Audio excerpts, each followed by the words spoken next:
معزز حاضرین، آج جو پارہ تلاوت کیا گیا اس میں 11ویں پارے کے آغاز میں اللہ تعالیٰ اصحاب رسول علیہ السلام اور مختلف قسم کے جو عراقی دیہاتی نبی علیہ السلام کی بارگاہ میں حاضر ہوتے اور مختلف معاملات کرتے، اللہ ان کا تذکرہ فرماتا ہے۔ سب سے پہلے حضور علیہ السلام کے وہ صحابہ جو مکہ مکرمہ میں سرکار پر ایمان لائے، والسابقون الاولون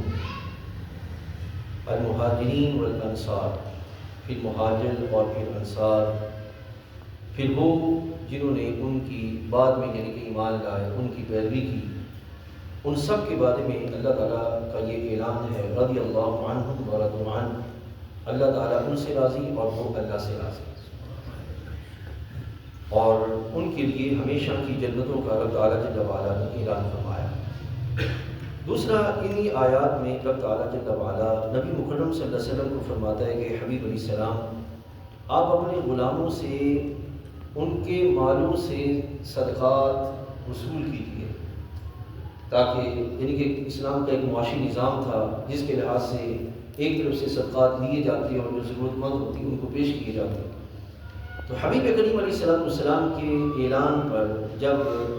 وہ صدقات دے کر حاضر ہوتے تو حبیب علیہ السلام ان کے لیے دعا فرماتے۔ اس کو رب تعالیٰ جل وعلا یہاں فرماتا ہے کہ ان صلاتک سکن لہم، محبوب آپ کی دعائیں ان کے لیے سکون کا باعث ہے۔ ٹھیک ہے نا، آپ دعا کرتے ہیں تو اللہ تعالیٰ ان کو جو ہے وہ رحمتیں عطا فرماتا ہے، ان کو سکون عطا فرماتا ہے۔ تو یہ دعاؤں کا سلسلہ آج بھی جاری ہے۔ حدیث میں آتا ہے نبی علیہ السلام نے فرمایا کہ جب قبر انور میں ترمذی تشریف کیے کہ جب قبر میں تمہارے اعمال مجھ پر پیش ہوں گے، اس میں جو برائیاں ہوں گی ان کے لیے ان کے لحاظ سے میں تمہارے لیے اللہ کی بارگاہ میں معافی مانگوں گا، اور جو اچھائیاں ہوں گی ان کے لحاظ سے میں اللہ کا شکر ادا کروں گا۔ تو وہ سلسلے جو ہے وہ آج بھی جو ہے وہ جاری و ساری ہیں۔ پھر اسی طریقے سے رب تعالیٰ جل وعلا اسی سورہ مبارکہ کے اندر مسجد درار کا ذکر کرتا ہے۔ معزز حاضرین، یہ یاد رکھیے گا کہ مسجد درار اس کی تفصیل میں جانے کا وقت نہیں، صرف اتنا جان لیجیے کہ اس وقت جو رومی تھے نا، رومی عیسائی، یہ اسلام کی اس اٹھتی ہوئی طاقت کے خلاف تھے، اور اس کی وجہ سے انہوں نے مسلمانوں کے اندر بعد کمزور جو لوگ تھے، جو منافق تھے، ان کو خریدا اور ان کی بنیاد پر مسجد جو مسلمانوں کی عبادت خواہ کے مشابہ ایک عبادت خانہ بنایا، اور وہاں پر جو ہے وہ انہوں نے قرآن مجید اس کو اس طرح بیان کرتا ہے کہ مسجد درار و کفر و تفریق بین المؤمنین، کفر کے قبلہ کے لیے اور مسلمانوں کے درمیان تفریق پیدا کرنے کے لیے وہ مسجد جو ہے وہ بنائی گئی۔ تو یہ یاد رکھیے گا، اسلام میں جتنے بھی کسی نہ کسی طریقے سے فرقوں کی صورت کوئی جو وہ سامنے آئی ہے، جب بھی کوئی گروہ سامنے آیا ہے تو وہ کسی نہ کسی طریقے سے بیرونی ایجنڈے پر یا بیرونی جو ہے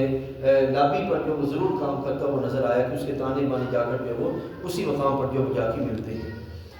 پھر یہاں سے آگے بڑھتے ہوئے رب تعالیٰ جل وعلا اہل ایمان کے بارے میں فرماتے ہیں کہ اللہ تعالیٰ نے مومنوں سے ان کی جانوں کے بدلے، ان کی مالوں کے بدلے جنت کا سودا فرمایا۔ اب دیکھیے، مال بھی رب نے دیا، جان بھی رب نے دی، لیکن یہ ایک آزمائش ہے کہ جان اور مال دینے کے بعد پھر رب نے ہی چاہا کہ تم یہ جان اور مال مجھے واپس کرو، مجھے لوٹا دو۔ تو جو بندہ رب تعالیٰ کی رضا کی خاطر جان اور مال اللہ کی بارگاہ میں پیش کر دیتا ہے، اللہ تعالیٰ اس کے لیے جنت کا اعلان فرماتا ہے۔ ٹھیک ہے، تو یہ بیان کیا گیا یقاتلون فی سبیل اللہ فیقتلون ویقتلون، تم جو ہے وہ قتل کرتے ہو، قتل کیے جاتے ہو۔ تو یہ فرماتے رب تعالیٰ کہ وعدا علیہ حقا، یہ اللہ کا وعدہ ہے ان کے ساتھ، جو کہ قرآن میں بھی ہے، تورات میں بھی ہے، انجیل میں بھی ہے، اور اس طرح اللہ تعالیٰ نے ان کی صفات کا بیان فرمایا۔ یہاں سے آگے ایک اور اہم پہلو آ رہا ہے، حضرت ابراہیم علیہ السلام کے جو والد صاحب ہیں ان کے لحاظ سے۔ عزیز دوستو، یاد رکھیے گا، قرآن مجید میں ایک فرد کا ذکر ہے ابراہیم علیہ السلام کے لحاظ سے جس کا نام ہے آزر۔ وہ آپ کا چچا تھا، ٹھیک ہے، اور آپ چونکہ بڑے مہربان تھے، بڑے رحیم تھے، حلیم طبیعت تھی آپ کی، تو آپ نے اس کے ساتھ یہ وعدہ کیا ابتداءً کہ میں تیرے لیے بخشش کا جو وہ سلسلہ کروں گا، لیکن جب اس کا کفر آپ پہ واضح ہو گیا اور اس کا شرک جو تھا وہ اس کی طبیعت پہ پختہ ہو گیا، تو پھر رب ذوالجلال جل وعلا نے آپ کو منع فرما دیا کہ اے ابراہیم علیہ السلام اب آپ نے اس کے لیے جو ہے استغفار کی دعا نہیں کرنی،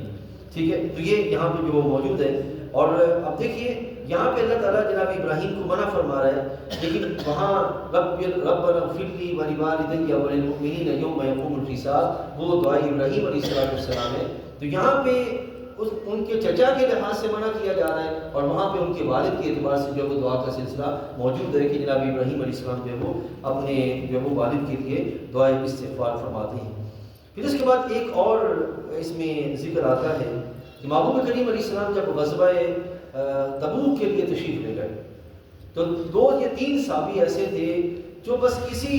کیفیت کے ساتھ کہ میں ابھی چلتا ہوں، اسی کیفیت کے ساتھ وہ پیچھے رہ گئے، وہ جا نہ سکے، ٹھیک ہے۔ تو چونکہ اپنے ایمان میں سچے تھے، بس عمل میں سستی ہو گئی، اور اس سستی کے سبب جو ہے وہ پیچھے رہ گئے اور وہ باقاعدہ تبوک میں شامل نہ ہو سکے۔ تو رب تعالیٰ جل وعلا نے 50 دن ان کی توبہ کو مؤخر رکھا، 50 دن، پورے 50 دن، یہ پورا تفصیلی واقعہ ہے حدیث طیبہ کے اندر، 50 دن جو رب تعالیٰ جل وعلا نے مؤخر رکھا۔ تو وہ صحابی فرماتے ہیں کہ ہمارا حال یہ ہو گیا تھا کہ زمین ہم پہ تنگ ہو گئی تھی کہ نبی علیہ السلام ہمارے ساتھ نہیں بولتے تھے، صحابہ کرام نہیں بولتے تھے، یہاں تک کہ ہمارے گھر والوں کو بھی ہمارے ساتھ بولنے سے منع فرما، اس حد تک جو ہے وہ 50 دن کا معاملہ تھا۔ اور 50ویں دن جا کے پھر ان کی توبہ قبول ہوئی، ثم تاب علیہم لیتوبوا، اللہ تعالیٰ نے ان کی توبہ کو قبول فرمایا، 50ویں دن جا کر جو ان کی توبہ کو قبول فرمایا۔ یہ بڑا لطیف واقعہ ہے اور یہ بڑا پڑھنے کے لائق ہے کہ جو سچے ہیں بہرحال اللہ تعالیٰ ان کی سچائی کے سبب ان کی جو توبہ ہے وہ قبول فرما لیتا ہے۔ اور اس دورانیے میں وہاں پر حدیث طیبہ میں یہ معاملہ موجود ہے کہ جب حضرات صحابہ رضوان اللہ علیہم اجمعین وہ اس آزمائش کے دور میں تھے نا، تو اس وقت ان کے پاس رومی آئے، حدیث طیبہ میں رومی آئے اور آ کے کہنے لگے کہ ہمیں پتہ چلا ہے کہ تمہارے صاحب نے تم سے بولنا چھوڑ دیا، تم ہمارے پاس آ جاؤ، ہم تمہیں بہت کچھ دیں گے۔ تو وہ بیٹھے ہوئے تھے یوں سمجھیے گا کہ تندوری کے سامنے، تو جو ہی وہ خط اس کو دیا گیا اس صحابی کو، تو خط پر تھوڑی لمحے کے لیے سوچنے کی بجائے فوراً سے پہلے انہوں نے وہ خط آگ میں پھینک دیا۔ خود سوچیے ایک لمحے کے لیے معزز حاضرین کہ پوری دنیا اس وقت کس طرح نظریں جمائی بیٹھی ہے کہ ہمیں کوئی سراغ ملے امت مسلمہ میں درار ڈالنے کے لحاظ، ٹھیک ہے۔ ایک تفصیلی واقعہ ہے، اس کی طرف جو میں نہیں چاہوں گا، آگے بڑھتے ہیں۔ اللہ تعالیٰ قرآن مجید میں ارشاد فرماتے ہیں، اسی آیت کریمہ کے بعد اللہ تعالیٰ فرماتا ہے یا ایھا الذین آمنوا اتقوا اللہ، ایمان والو اللہ سے ڈرو، وکونوا مع الصادقین، کہ جو اپنے عمل میں سچے ہیں ان کے ساتھ جو اختیار کر لو، صحبت اختیار کر لو، ان کے ساتھ ہو جاؤ، ان سے جدا نہ ہو۔ اسی آیت کریمہ میں آگے اللہ تعالیٰ فرماتا ہے کہ فلولا نفر من كل فرقة منهم طائفة ليتفقهوا في الدين، کہ مسلمانوں میں ایک گروہ ایسا ضرور ہونا چاہیے جو دین کی کامل فہم حاصل کرے، ٹھیک ہے، دین کا کامل فہم حاصل کرے، اور وہ آ کر پھر معاشرے کے اندر مختلف جو وہ کردار ادا کرے دین کے ابلاغ، دین کے تفہیم اور مسائل کو حل کرنے کے اعتبار سے، ٹھیک ہے نا۔ جیسے کہ علماء کی تیاری ہوتی ہے، تو یہ حکومت وقت کی ذمہ داری ہے کہ وہ ایسے علماء تیار کریں جو کہ جو قدیم علوم ہیں ان پر بھی دسترس رکھتے ہوں، اور جدید علوم اور حالات پر بھی ایسا انداز رکھتے ہوں کہ رہنمائی کا جو کردار ادا کر سکے۔ یہ حکومت وقت کی ذمہ داری ہے کہ وہ اس طرح کی انداز اپنائے کہ جس سے جو نظام احسن طریقے سے آگے بڑھے۔ اسی کیفیت کو رب تعالیٰ یہاں پہ بیان فرماتا ہے۔ اس سے آج کے اس دور کے اندر عزیز دوستو یاد رکھیے، قرآن کا فہم حاصل کرنا یہ برا نہیں ہے، لیکن ہر ایک کا عالم بن جانا یہ شریعت مطالعہ کا مطلوب نہیں ہے۔ بات یہ بڑی قابل غور ہے۔ مثلاً آپ سوچئے ہر بندہ ڈاکٹر بن جائے، کیا یہ ممکن ہے؟ چند ایک ڈاکٹر کی لائن پہ جائیں گے، چند ایک انجینئرنگ کی لائن پہ جائیں گے، چند ایک جو آئی ٹی ڈپارٹمنٹ میں جائیں گے، اس طرح مختلف سیکشن آف لائف ہیں، لوگ جو ان کی طرف جاتے ہیں۔ تو اسی طرح میں وہ چند ایک جو جا کے علم دین سیکھیں۔ ہاں، دین کا بنیادی فہم حاصل کرنا جو فرائض علوم میں سے ہر مسلمان پہ فرض ہے، لیکن دین کی گہرائی کے اعتبار سے علم حاصل کرنا ہر ایک پہ فرض نہیں، سمجھا؟ دین کی گہرائی کے اعتبار سے علم حاصل کرنا ہر ایک پہ فرض نہیں۔ یہاں سے آگے بڑھتے ہیں اور بات کو سمیٹتے ہیں کہ اللہ تعالیٰ نے محبوب کریم علیہ السلام کی عظمت کو بیان فرمایا کہ لقد جاءکم رسول من انفسکم عزیز علیہ ما عنتم حریص علیکم، کہ تمہارے درمیان وہ رسول کریم علیہ السلام تشریف لائے جو تم ہی میں سے ہیں، اور پہلی ان کی شان کیا ہے؟ عزیز علیہ ما عنتم حریص علیہ، تم پر وہ بڑے مہربان ہیں اور تمہارے پر کوئی مشقت آئے یہ ان کے دل پر بوجھ بن گئی۔ عزیز علیہ ما حریص علیکم بالمؤمنین رؤوف الرحیم، ٹھیک ہے۔ اب یہاں یہ دوستوں یاد رکھیے گا کہ واقعات بھی یہاں پہ بہت موجود ہیں، لیکن چونکہ وقت کی کمی ہے میں آپ کو ضرور سناتا بات کو۔ ایک دو پہلو آگے جو سورہ یونس ہے اس کی شروع کرتے ہیں، بس ایک پہلو میں سمجھا دیتا ہوں چونکہ وقت اوپر جا رہا ہے۔ یہ ہے خاص طور پر ہمارے ان نوجوان بھائیوں کے لیے جو سوشل میڈیا کا بہت استعمال کرتے ہیں اور سوشل میڈیا پر جو بیرونی خبروں کے اثرات ہیں ان کے کسی نہ کسی بھنور میں یا کسی نہ کسی چنگل میں وہ پھنس جاتے ہیں۔ عزیز دوستو یاد رکھیے، قرآن مجید فرقان حمید اگر اس میں اللہ تعالیٰ کی ربوبیت کی جو نشانیاں ہیں زمین میں آسمان میں وہ اگر صحیح طور پر پڑھ دی اور سمجھ لی جائے نا تو زمانے کی اس وقت جتنے بھی چکر نئے نئے ہر دور کے اندر ہر دوسرے دن اٹھے ہوتے ہیں نا ان سے بندہ بچ جائے۔ مثلا اللہ تعالیٰ قرآن مجید میں ایک مقام پیشات فرماتا ہے کہ اللہ تعالیٰ جل وعلا نے زمین اور آسمان کی جو تخلیق فرمائی ہے نا اس تخلیق میں اللہ تعالیٰ کی تدبیر شامل ہے،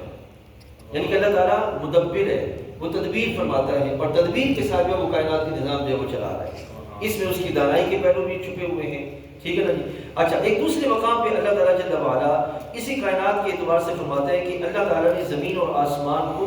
حق کے ساتھ پیدا کیا۔ اب یہ حق کیا ہے؟ یہ یاد رکھیں، حق سے مراد یہ ہے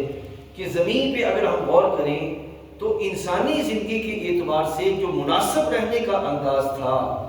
جو چیز ضرورت اور مناسب تھی، اللہ نے وہ ساری کی ساری زمین پہ پیدا فرمایا۔ اب زمین کے ماحول سے مثلا اگر ہم نکل جائیں مریخ کی طرف چلے جائیں یا پھر وہ عدالت الزہرا کی طرف جب وہ چلے جائیں تو وہاں پر ہمیں جو ہے وہ زندگی کا وہ معیار نہیں ملے گا، ایک اسٹینڈرڈ لیول جو اللہ تعالیٰ نے زمین پہ رکھا ہے، ٹھیک ہے۔ تو یہی مراد ہے کہ اللہ تعالیٰ نے زمین کو حق کے ساتھ جو ہے وہ تخلیق فرمایا، ٹھیک ہے۔ اچھا، ایک کیفیت۔ دوسری کیفیت یہ، اس پوری سورہ مبارکہ کے اندر بارہا جگہ پر اللہ تعالیٰ نے مشرکین کا جو برات فرمایا، یعنی کہ مشرکین جس طرح وہ اللہ تعالیٰ جل وعلا کے مقابلے میں اپنے بتوں کو جو ہے وہ ان کے جب آسانیوں کا دور ہوتا تو پھر بتوں کے ہاں جاتے اور مشکلوں کا جب دور ہوتا تو پھر وہ بار الہ کو پکارتے، تو رب تعالیٰ جل وعلا نے ان کی اس کیفیت کو جو وہ منع فرمایا کہ جو لائق عبادت ہے وہ بھی اللہ تعالیٰ ہے اور واقعاتاً جو مشکل کشا ہے وہ بھی رب ذوالجلال ہے، اسی کی بارگاہ میں رجوع کیا جائے اور ہر معاملے کے اندر اسی کی بارگاہ میں جو وہ اپنی حاضری اور التجائیں جو ہے وہ پیش کی جائیں، اسی میں جو وہ بندے کے لیے دنیا میں بھی بھلائی ہے اور بندے کے لیے آخرت میں بھی بھلائی۔ میں بات کو مختصر کرتا ہوں، اللہ تعالیٰ جل وعلا ہم سب کا بیٹھنا اپنی بارگاہ میں قبول فرمائے اور جو کچھ بیان ہوا اس میں غلطی ہوئی اللہ تعالیٰ کو معاف فرمائے۔